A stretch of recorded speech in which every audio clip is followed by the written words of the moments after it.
Section 1. You will hear a conversation between an event director and a student at a conference for studying abroad. First, you have some time to look at questions 1 to 5.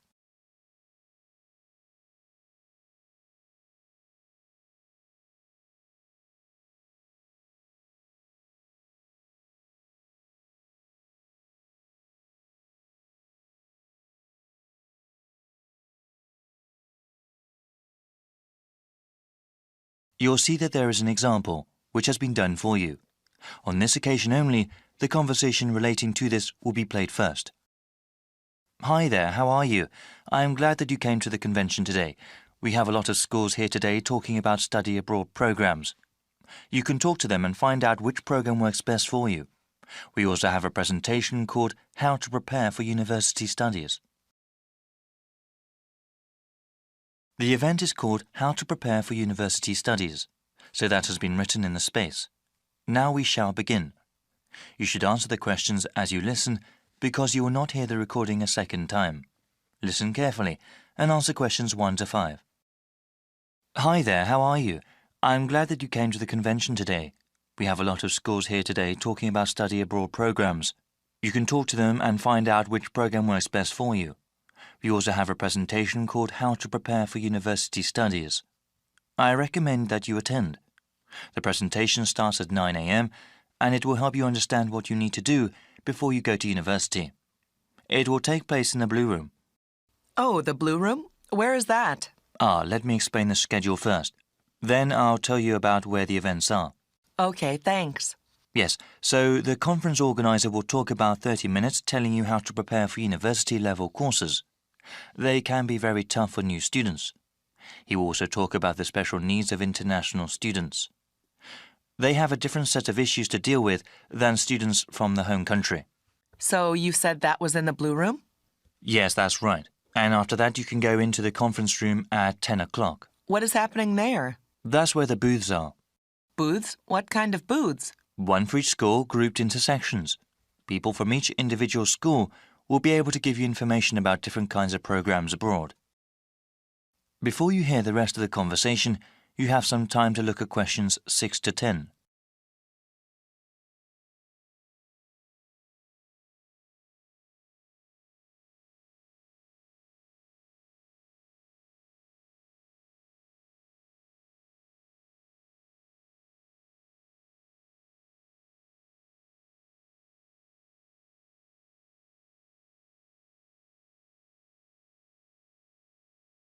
Now listen and answer questions 6 to 10.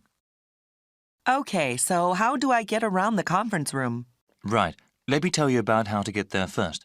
So when you exit the Blue Room, you have to turn left.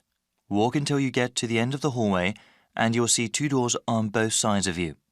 The conference room is on your right. The room on the left side is the banquet hall, but there aren't any events scheduled there for today. Oh, okay, the banquet hall is where the washrooms are. Yes, the washrooms are at the very back on the side opposite the doors. All right then, so how many schools will be represented? We have over 50 schools here today. Oh, wow, that's a lot. That's okay. I'll give you a brief layout. The booths are laid out by region. That means schools from the same country will be in the same section. The first section you see when you enter the conference room are the schools from Australia. I see. That is quite a popular destination these days. What other sections are there? If you walk further on, the next section will have schools from Europe. Most of them are from England, but there are other countries as well. Oh, yes. Are there any places where I can get refreshments? Of course. Talking can work up an appetite. Refreshments are available all the way in the back of the conference room, past the Australian and European sections. Thanks for all the help. No problem. That is the end of section 1. You now have half a minute to check your answers.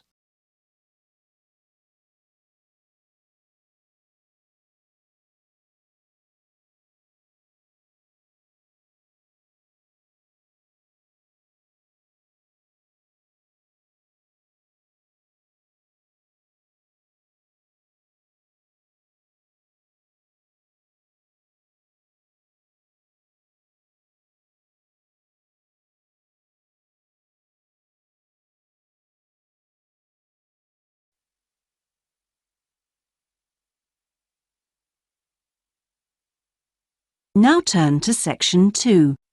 Section 2. You will hear a recorded message giving tourists travel information in a large city. First, you have some time to look at questions 11 to 18.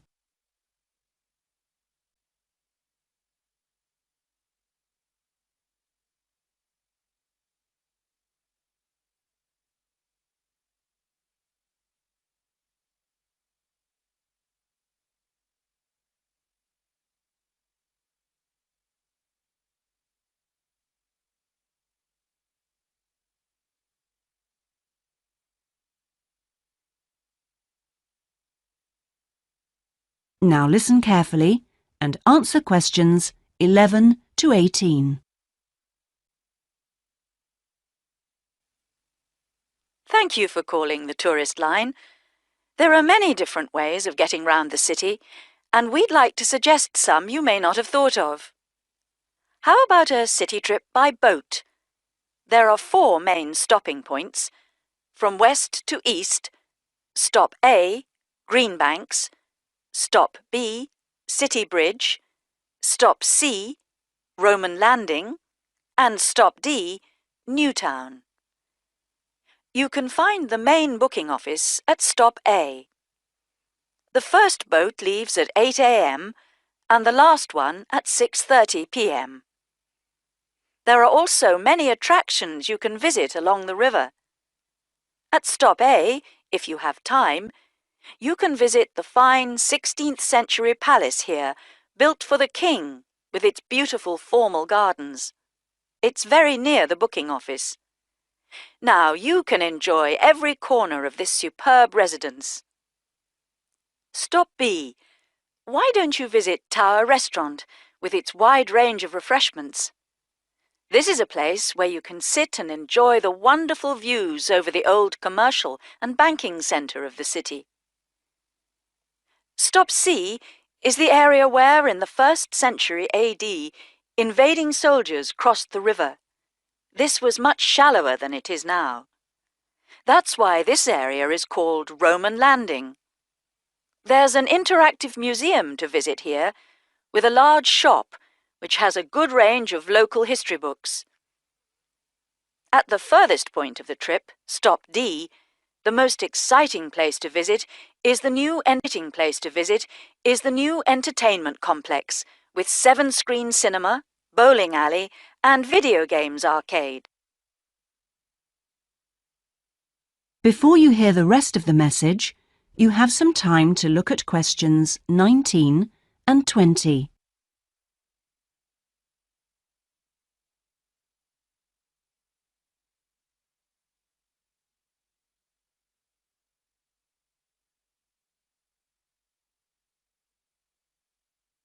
Now listen and answer questions 19 and 20. Besides the boat tours, there are city buses. 2 companies offer special services. The top bus company runs all its tours with a live commentary in English. Tours leave from 8:30 a.m. every 20 minutes. There are departures from Central Station, Castle Hill, and Long Walk. This is a hop-on, hop-off service, and tickets are valid for 24 hours. For further details, call Top Bus on 0208 944 7810. The number 1 sightseeing tour is available with a commentary in 8 languages. Buses depart from Central Station every 5 to 6 minutes from about 9 a.m., with the last bus at around 7 p.m. There are also number 1 services with an English-speaking guide. That is the end of Section 2. You now have half a minute to check your answers.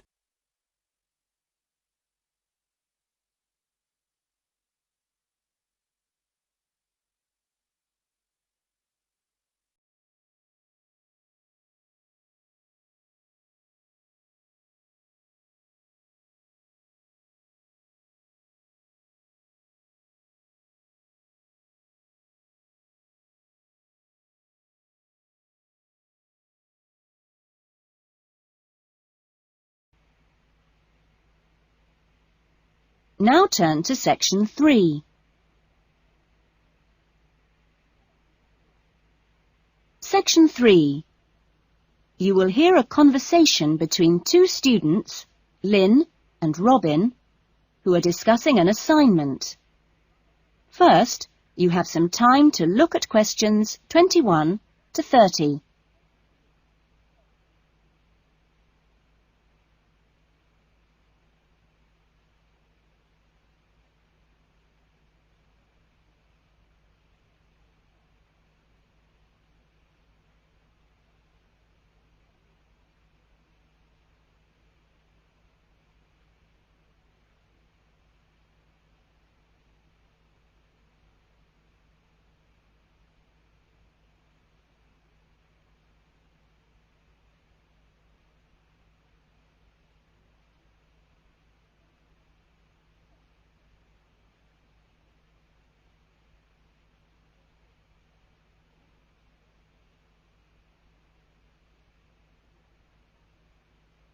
Now listen carefully to the conversation and answer questions 21 to 30.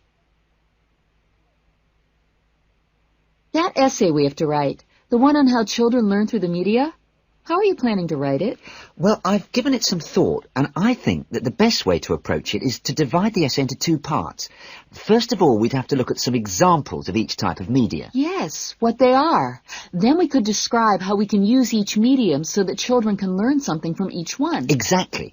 Maybe we could draw up a table and look at examples of each medium in turn. Let's see. The different forms of media would be the print media. Here you'd have things like books and newspapers, that sort of thing. And included in these are the pictorial forms of print media, like maps. Yes, maps are really just formal pictures, aren't they? And then there are what we call the audio forms of media, where children can listen. CDs and radios are probably the best examples because a lot of children have access to these, especially radios. And this would lead into the audio-visual media, which can be seen as well as heard. Film, television, and we mustn't forget videos. Yes, but there's a final category as well. Computers that make up the so-called electronic media. In the United Kingdom and Australia, they say that 1 in 3 families has a computer now. Yes, I believe it. Well, that's a good list to start with. We're really getting somewhere with this essay now. So let's move on to when each type of medium could be used. I guess we could start by trying to identify the best situation for each type of media. What do you mean? I'm talking about whether each medium should be used with different size groups. For example, we could look at pictures and ask whether they're more useful for an individual child, a few children together, or a full class. In this case, I'd say pictures are best with individual children because they give them an opportunity to let their imaginations run wild. Yes, I see. Let's take tapes next. Although tapes look ideal for individual children, I feel they're best suited to small group work. This way, children don't feel isolated because they can get help from their friends. Computers are the same. I think they're better with small numbers of children, and they're hardly ever useful with a whole class.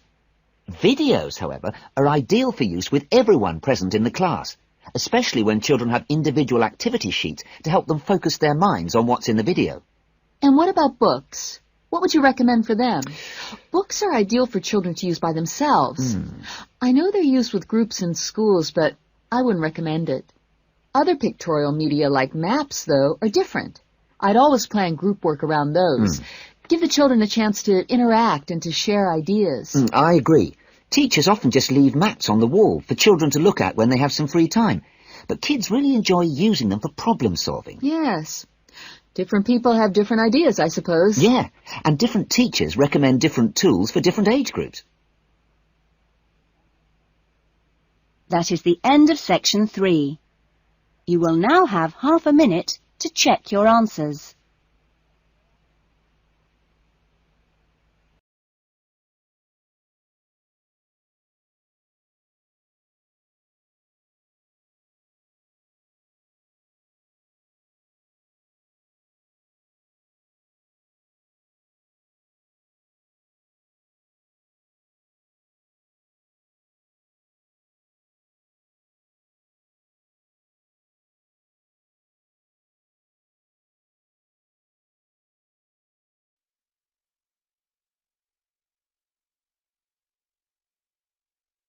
Now turn to Section 4.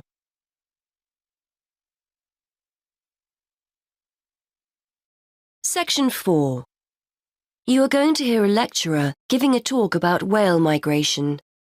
First, you have some time to look at questions 31 to 40.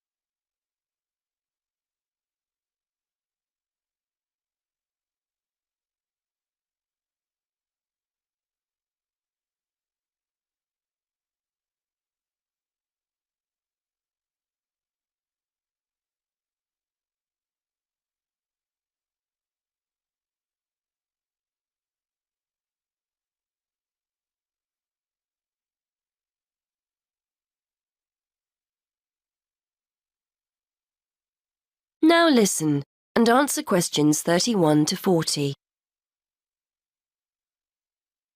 Today we're going to continue our investigation into the use of technology in plotting oceanographic migratory patterns.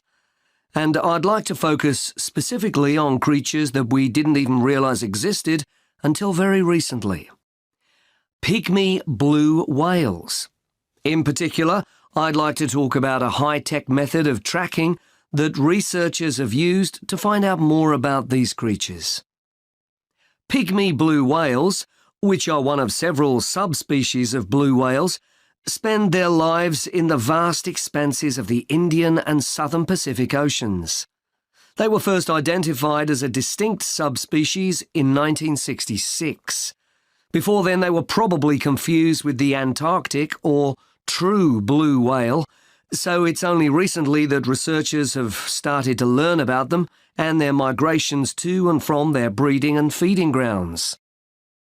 Scientists are interested in pygmy blue whales because, although they are a very mobile subspecies, very little is known about their movements and their populations.